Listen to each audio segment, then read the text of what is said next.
Hello friends, welcome to my channel. I am Tanmay. তো আজকে আমরা এই ভিডিওতে বেশ কিছু আপডেটস দেবো সিনেমার। তো প্রথম আপডেটটা দেবকে নিয়েই। তো আমি এর আগের ভিডিওতে কিছুক্ষণ আগেই বলেছিলাম যেটা, যে দেবের নতুন যে সিনেমা দেশু 7, সেখানে অ্যান্টাগনিস্ট হিসেবে অনির্বাণকে নেওয়া হচ্ছিল, একটা মিডিয়া রিপোর্ট সাজেস্ট করেছিল এবং নামী পত্রিকা থেকে সেগুলো এসেছিল। কিন্তু দেবকে আজকে প্রশ্ন করাতে দেব শটান বলে দেয়, না, অনির্বাণকে এরকম ধরনের কোনো অ্যাপ্রোচ করা হয়নি, অ্যাপ্রোচও পর্যন্ত করা হয়নি এবং বলাও হয়নি। এছাড়াও তিনি বলেন যে এটা সম্পূর্ণ ফেক নিউজ।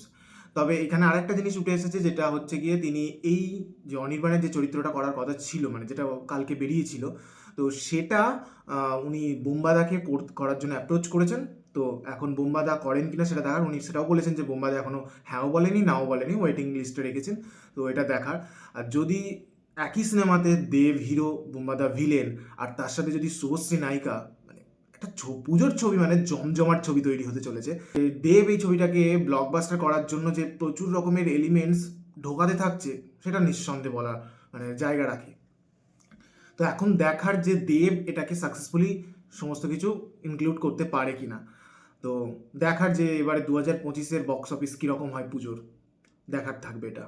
এর পরের আপডেটটা স্পিরিটকে কেন্দ্র করে। স্পিরিটের অফিসিয়াল যে অ্যানাউন্সমেন্ট এসেছে, তারা নিজেদের রিলিজ ডেট জানিয়ে দিয়েছে অফিসিয়ালভাবে, এবং সেই ডেটটা হচ্ছে 5 মার্চ 2027।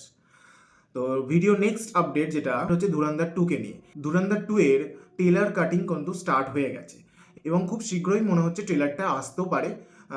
ওই ফেব্রুয়ারির মাঝামাঝি সময়ে আসতে পারে।